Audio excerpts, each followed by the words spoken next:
Welcome students र आजको क्लासमा हामी रेप्लिकेसन अफ डीएनए जुन चाहिँ डीएनए कसरी डीएनए ले आफ्नो कपिजहरु बनाउँछ त्यो हामी पढ्नु जाँदैछौं र यो मैले आफ्नो घरबाट गर्दैछु है पाक्योङको घरबाट र एकदम ample you will be hearing ample natural sounds with lot of birds and insects around र यस्तै भए तापनि यो कतिवटा लिमिटेशन्स भए पनि हामी अगाडि बढ्ने छौं है र डीएनए रेप्लिकेसन भन्नु पर्दाखेरि चाहिँ जस्तो वाटसन एन्ड क्रिकले 1953 मा हामीलाई याद छ कि डबल हेलिकल जुन चाहिँ स्ट्रक्चर अफ डीएनए प्रपोज गर्नु भएको थियो र जस्तो उहाँहरुले डबल हेलिकल डीएनए प्रपोज गर्नुभयो त्यति नै बेला उहाँहरुले एउटा possible mechanism for copying or replication of the DNA पक्का पनि डीएनए यो प्रकारले रेप्लिकेट हुन्छ होला भन्ने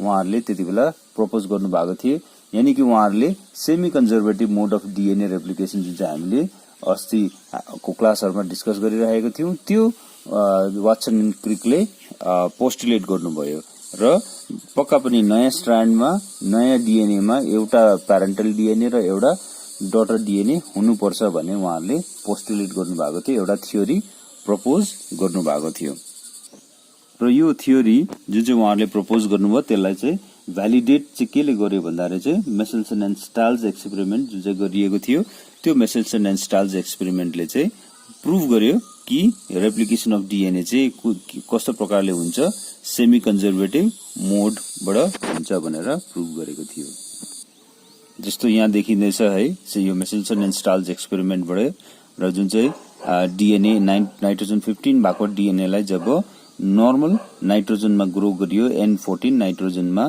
त्यति बेला के भयो त्यसको डेन्सिटी स्टडी गर्दै जाँदाखेरि चाहिँ दुईटै स्ट्रान्ड अफ डीएनए N15 जुन चाहिँ रातोमा देखिएको छ त्यसलाई हामीले सिजियम क्लोराइड डेन्सिटी ग्रेडियन्ट सेन्ट्रिफिकेसन गर्दाखेरि चाहिँ एउटा जुन चाहिँ ब्यान्ड देखिँदै थियो डीएनए को मुनिपटि थियो टेस्ट ट्युबको एकदमै मुनिपटि थियो भने आफ्टर 20 मिनेट्स जुन चाहिँ इक्वलाई ग्रो गरियो आफ्टर 20 मिनेट्स नर्मल नाइट्रोजनमा ग्रो गरिसकेपछि चाहिँ फेरि त्यसै सेम डेन्सिटी ग्रेडियन्ट सेन्ट्रिफिकेसन गर्दाखेरि चाहिँ ब्यान्ड के भयो यो अघिको जुन चाहिँ मुनि थियो त्यो भन्दा के भयो अलिक माथि गएर गयो दैट मीन्स यो डीएनए चाहिँ लाइटर छ okay this DNA is heavier र यो डीएनए हल्का छ त्यही कारण अब this is the direction of the force of gravity so gravitational force यतापटि छ भने ओके अर्को प्रकारले पनि हामी हेर्न सक्छौं यस्तो प्रकारले पनि हेर्न सक्छौं so this DNA is heavier this DNA is lighter than this DNA त्यस्तै प्रकारले फेरि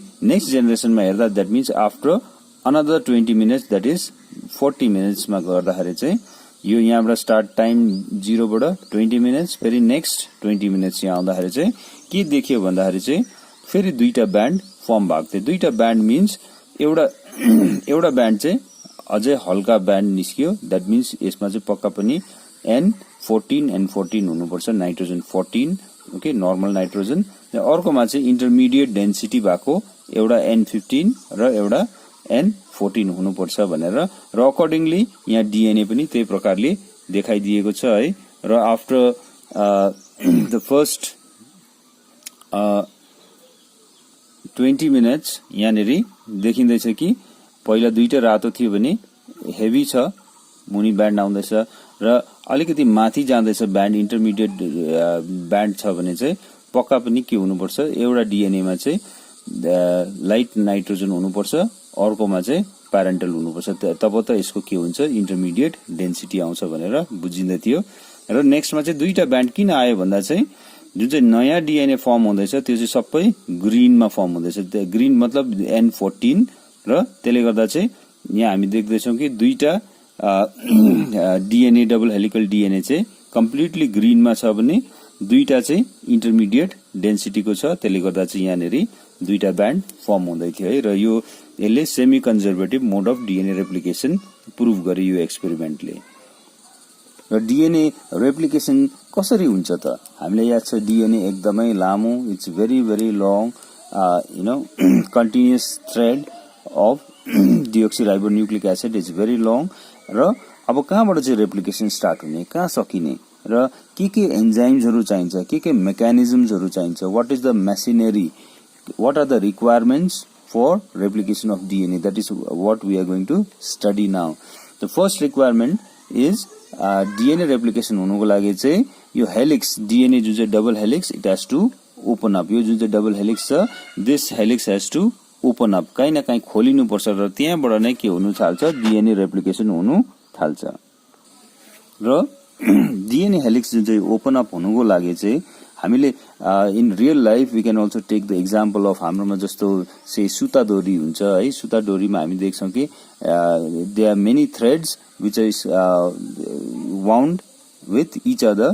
र त्यो सुता डोरीलाई हामीले एकपट्टिबाट खोल्नु थाल्यो भने suppose we start opening from this end हामीले यसरी खोल्नु थाल्यो भने जबरजस्ती के हुन्छ यतापट्टिको हेलिक्स के हुन्छ अझै कोइल भएर जान्छ र यहाँनिर एउटा अझै यहाँनिर एउटा प्रेसर भएर जान्छ र एउटा सर्टेन पोइन्टमा चाहिँ हामीले त्यहाँदेखि उता हामीले यसलाई खोल्नु सक्दैन. र डीएनए पनि यसरी एउटा एन्डबाट खोलिने होइन. डीएनए खोलिँदाखेरि चाहिँ एउटा certain point in between the DNA it will open up. So that is what we are going to discuss. The first step for opening of this DNA helix is एउटा enzyme चाहिन्छ.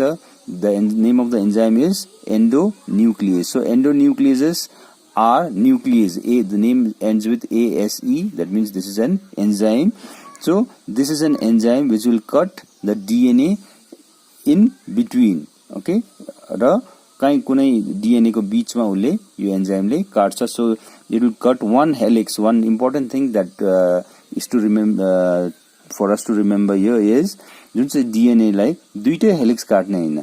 यो एन्डोन्युक्लियसले खाली एउटा कुन helix लाई काट्छ. Suppose यहाँनेरि काटिदिए रे. Okay. Suppose there is a cut with what endonuclease.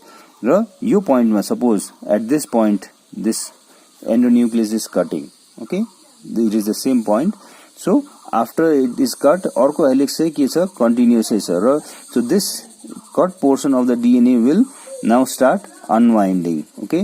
यहाँ यसरी के गर्नु थाल्छ घुम्नु थाल्छ. जुन चाहिँ एउटा हेलिक्स अलरेडी फिक्स छ काटेको हेलिक्स चाहिँ के हुन्छ घुम्छ र it will open up. Okay. Open up and then once it is opened up र यो ओपनिङ अप को लागि पनि के हुन्छ अर्को एन्जाइम चाहिन्छ जुन चाहिँको नाम छ टोपो आइसोमरेज. र टोपो आइसोमरेजले चाहिँ के को काम गर्छ भन्दा चाहिँ it is something like a top हामी घुर्रा भन्छौं नेपालीमा है. र त्यो टप जस्तोले चाहिँ के गर्छ घुरा जस्तोले चाहिँ यहाँ बीचमा पसेर चाहिँ उले के गर्छ यो हेलिक्सलाई खोल्नु सघाउँछ है. र so something we can put it something like this. So this could be what topoisomerase. Okay, so this is helping in opening up of the helix on both the sides. So यो helix के हुन्छ दुईपट्टि नै खोलिँदै जान्छ. र once खोलिसकेपछि चाहिँ the third requirement is that जुन चाहिँ अघि काटेको जुन चाहिँ डीएनए छ यो डीएनए लाई फेरि जोड्नु पर्ने हुन्छ. तब मात्रै त यो एउटा लूप फर्म हुन्छ. So that joining is done with the help of another enzyme which is known as DNA ligase. Okay, the function of this DNA ligase is that it will join the DNA that was cut, of course after unwinding. र यो जुन चाहिँ यहाँ जुन चाहिँ अघि cut भएको थियो जुन चाहिँ एन्डोन्युक्लियसले त्यो DNA one first step was it was cut. The second step was it was unwound with the help of topoisomerase. The third step is this ligase enzyme DNA ligase will help it in joining. So join गरेपछि चाहिँ now a loop is formed. Okay. So these are the three requirements. First three requirements. त्यसको बादमा चाहिँ अब origin of replication हामीले यहाँनेरि जुन चाहिँ यो loop form भयो. So this loop is also known as the origin of replication. It is a site from where replication of DNA will start. र यही origin of replication लाई मैले यहाँनेरि अर्को फर्ममा पनि देखाइदिएको छु. ओके. सो यसलाई हामी origin of replication पनि भन्नु सक्छौं. यो सेम हो. Okay, this diagram. So this loop which is formed, so there are actually many loops like this, many such loops because the DNA is very long. So यो एउटै मात्रै हैन. So there will be many along the length of DNA. So from every origin of replication के हुन सक्छ नयाँ DNA synthesize हुनु सक्छ. So we are only focusing on one origin of replication.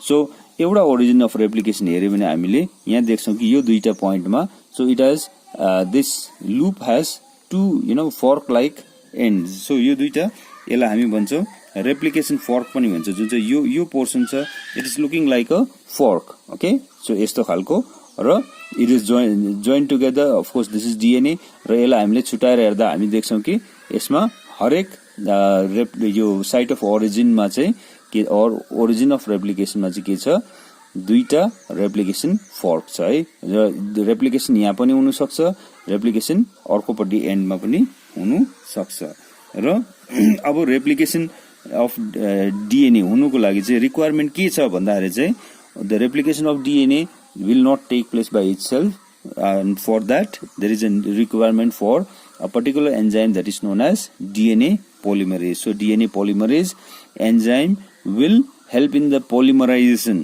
or that means elongation of the new DNA or the synthesizing of the new DNA.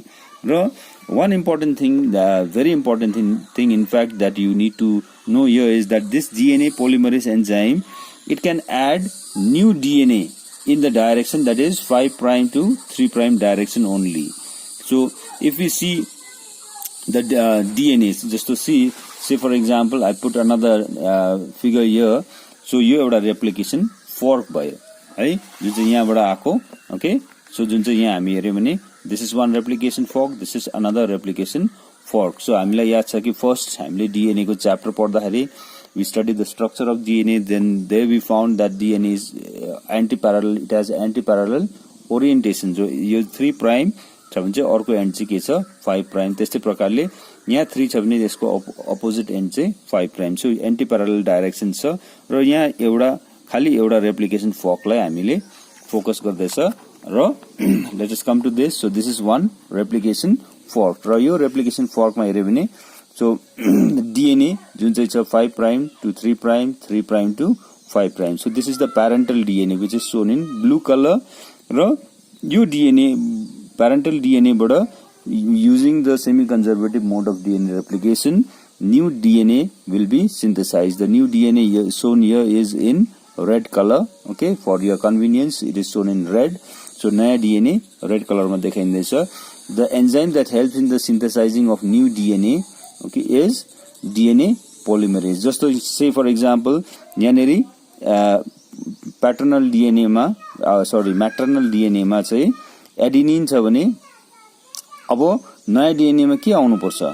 So it will use the principle of complementary pairing of bases. So A छ भने यहाँ छ के आउँछ T, यहाँ C छ भने यहाँ के आउनु पर्छ G, यहाँ G छ भने यहाँ C. Okay, so and so on like this. यसो गर्दै it is using complementary pairing of bases and it will go on synthesizing the new DNA. Okay, new DNA मा जुन चाहिँ bases छ T, G, C and so on like this. र नयाँ DNA लाई केमा देखाइदिएको छ यहाँनेरि रेड मा देखाइदिएको छ. र यो सिन्थेसिस अफ DNA हुनुको लागि कुन चाहिँ एन्जाइमले हेल्प गर्छ DNA polymerase. र DNA polymerase अघि मैले भनेको जस्तै so this DNA polymerase enzyme can function in only one direction, that is 5' to 3' direction of the new DNA. Okay, so 5', 3' यहाँ हेर्यो भने so पैटर्नल डीएनए मा 3' छ भने नयाँ डीएनए मा के हुन्छ 5' हैन यसको ठीक 3' को अपोजिट मा 5' हुन्छ भने so this becomes 5' to 3' direction of the new DNA, that is to be kept in mind. Okay, नयाँ डीएनए मा हामीले को कुरा गर्दैछौं र यो this is the DNA polymerase as shown in the picture form. Suppose if this is the DNA polymerase, initially this DNA polymerase will come and attach to this end, okay, 3' को opposite, and then it will slowly start adding bases one by one. र कुन base ल्याउनु पर्ने त्यो चाहिँ केमा dependent हुन्छ भन्दाखेरि चाहिँ मैटर्नल डीएनए मा चाहिँ कुन चाहिँ नाइट्रोजनस बेस छ. एडेनिन छ भने यहाँ आउनु पर्यो थाइमिन, साइटोसिन छ भने guanine and so on, and slowly this DNA polymerase will move along in this direction and it will reach this point. Okay, so new bases are synthesized. So your DNA polymerase is moving in the direction of 5' to 3', so it is adding the bases continuously and therefore this strand which I am showing in red, okay, it is a continuous line, so this is also known as the leading strand. यहाँनिर जुन चाहिँ छ मैले अहिले भन्दै थिएँ continuous Strand जुन चाहिँ यो 5 प्राइम टु 3 प्राइम डाइरेक्सनमा डीएनए सिन्थेसिस हुँदैछ, कन्टिन्युअसली सिन्थेसिस हुँदैछ, किनभने यो DNA polymerase can move continuously in one direction, in this direction. So the replication fork will open up. It will continuously continue to open up in this direction. यहाँ खोलिँदै जान्छ, यो replication fork खोलिँदै जान्छ, DNA खोलिँदै जान्छ यो डाइरेक्सनमा, र नयाँ synthesis of DNA will take place continuously. र त्यही कारण यसलाई पनि भनिन्छ, अर्को नाम पनि दिएको छ लीडिङ स्ट्रान्ड. र अर्कोपट्टि हेर्नु पर्दाखेरि चाहिँ अब अर्को स्ट्रान्ड अफ डीएनए बाट चाहिँ कसरी चाहिँ सिन्थेसाइज हुन्छ होला, किनभने हामीलाई याद छ डीएनए चाहिँ के छ, एन्टी प्यारलल ओरिएन्टेसन. यहाँनिर डीएनए छ, so if this helix is opening up in this direction र डीएनए पनि यो डाइरेक्सनमा सिन्थेसाइज हुनुपर्छ. ओके, सो प्यारेन्टलमा चाहिँ 5 प्राइम टु 3 प्राइम छ भने अब डटर डीएनए चाहिँ के हुन्छ त, यताको ओरिएन्टेसन कस्तो हुन्छ? सो यताको ओरिएन्टेसन अभियसली 3 प्राइम र यो डाइरेक्सन चाहिँ के हुन्छ, यता 5 प्राइम. ओके, र यहाँ हामीले जान्नुपर्ने कुरा चाहिँ के छ भने चाहिँ अघि हामीले भन्दै थियौँ यो डीएनए पोलिमरेजले खाली कुन डाइरेक्सनमा काम गर्छ, खाली यसले 5 प्राइम टु 3 प्राइममा काम गर्छ, र 5 प्राइम डाइरेक्सन त यता माथिपट्टि भयो, सो यता सिन्थेसाइज हुनु सक्दैन. So DNA is synthesise in the reverse direction like this. Okay, so this DNA polymerase will come and attach at a certain point in the here, and then it will synthesize a short fragment of DNA. यहाँनिर छोटो fragment synthesise गर्छ, किनभने यसको direction कता छ, 5 prime to 3 prime is in the opposite direction as compare to the other strand. र यो भयो यो छोटो फ्रेगमेन्ट अफ डीएनए सिन्थेसाइज हुन्छ. फेरि यहाँ आइपुगिसक्यो, अब यहाँ सिन्थेसाइज गरिसक्यो, र यहाँ जुन चाहिँ डीएनए पोलिमरेज यहाँबाट आएर यहाँ सिन्थेसाइज गरिसकेपछि फेरि यो डीएनए पोलिमरेज फेरि उता जान्छ है, र यहाँ पुगेर फेरि अब यो डीएनए पोलिमरेजले फेरि के गर्छ, फेरि नयाँ फ्रेगमेन्ट सिन्थेसाइज गर्छ. यहाँदेखि यहाँसम्मको अर्को second fragment. Okay, it is all formed in short fragments, then the third fragment, and so on. So this DNA is formed in short fragments. So we also can therefore say यो चाहिँ के हो, discontinuous strand of DNA as compared to the previous one. यो चाहिँ continuously synthesize भइरहेको थियो, किनभने DNA polymerase को डाइरेक्सन, हिँड्ने डाइरेक्सन या सिन्थेसाइज गर्ने डाइरेक्सन पनि 5 प्राइम टु 3 प्राइम थियो भने सजिलै थियो, किनभने प्यारेन्टलमा चाहिँ 3 to 5 छ भने डटरमा 5 to 3 हुँदा सजिलो थियो, र यो भयो लिडिङ स्ट्रान्ड. यो छिटो सिन्थेसाइज हुँदैछ भने अर्कोपट्टि चाहिँ डिसकन्टिन्युअस स्ट्रान्ड, कन्टिन्युअसली सिन्थेसाइज भएको छैन. यो जुन चाहिँ डीएनए पोलिमरेज छ यहाँ यसले के गर्छ, short fragment of DNA synthesized, again this DNA polymerase will go back and again synthesize the next fragment. It again goes back and again synthesizes the third fragment and so on. किनभने helix त यो डाइरेक्सनमा खोलिँदै जाँदैछ, र गर्दा चाहिँ छोटो छोटो DNA को फ्रेगमेन्टहरू या टुक्राहरू सिन्थेसाइज हुँदैछ. र त्यही कारण यसमा किनभने डीएनए पोलिमरेज के हुनु पर्यो, it has to go back and forth, so it takes some time, so it is slower in synthesising DNA as compare to the leading strand. So therefore यसलाई हामी भन्छौँ, यो स्ट्रान्डलाई, यो टुक्रा टुक्रा फ्रेगमेन्ट्सलाई हामी भन्छौँ discontinuous strand. It is slower, therefore we also call it as lagging strand. It is lagging behind the other strand in synthesis, so therefore we call it lagging strand. र अर्को एउटा नाम पनि दिएको छ यो टुक्रा डीएनए लाई हामी भन्छौँ Okazaki fragments. Why? Because it was a Japanese scientist who discovered, Okazaki, who discovered that these fragments are synthesized. Short fragments of DNA is synthesized in the other strand, that is the lagging strand. So त्यही कारण the name comes from him, that is also known as the Okazaki fragment. र यस्तो प्रकारले के हुन्छ, DNA synthesis हुन्छ. र मैले यहाँ अर्को पनि के जोडिदिएको छु भन्दाखेरि चाहिँ अघि हामीले जुन चाहिँ रेप्लिकेसन फर्क जुन चाहिँ बनाएको थियौं या site of origin of replication of DNA. So यो ओरिजिनमा हामीले भनेको थियौँ दुईटा रेप्लिकेसन फर्क छ र यो मैले त्यसलाई अलिकति बुझाउनुको लागि, किनभने एउटा रेप्लिकेसन फर्क मात्रै देखिँदै थियो, यो साइडमा लिडिङ स्ट्रान्ड थियो र यो साइडमा ल्यागिङ स्ट्रान्ड थियो भने चाहिँ यो एउटा साइट अफ ओरिजिन हो भने चाहिँ दुईटा रेप्लिकेसन फर्क छ भने चाहिँ अब यहाँ यस्तो हुन्छ भने चाहिँ अर्कोपट्टि चाहिँ कस्तो हुन्छ भन्दा चाहिँ leading Strand is in this direction, किनभने यो डाइरेक्सनमा के छ, दिस डाइरेक्सन इज 3 प्राइम, माथिको डाइरेक्सन प्यारेन्टल डिएनएमा 3 प्राइम छ भने मुनि चाहिँ 5 प्राइम हुन्छ र त्यही कारण daughter DNA will be synthesise continuously, okay, continuously in this end, okay, यसको ठिक अपोजिटपट्टि त्यो यहाँ चाहिँ कन्टिन्युअसली सिन्थेसाइज भइरहेको छ भने चाहिँ why because this is side is 5 prime to 3 prime direction and यसको ठिक यतापट्टि अपोजिट साइडमा चाहिँ फ्रेगमेन्ट्स, ओकाजाकी फ्रेगमेन्ट्स और ल्यागिङ स्ट्रान्ड्सहरु सिन्थेसाइज भइरहेको हुन्छ। So this synthesis of DNA is taking moving in both directions, so the helix is opening up in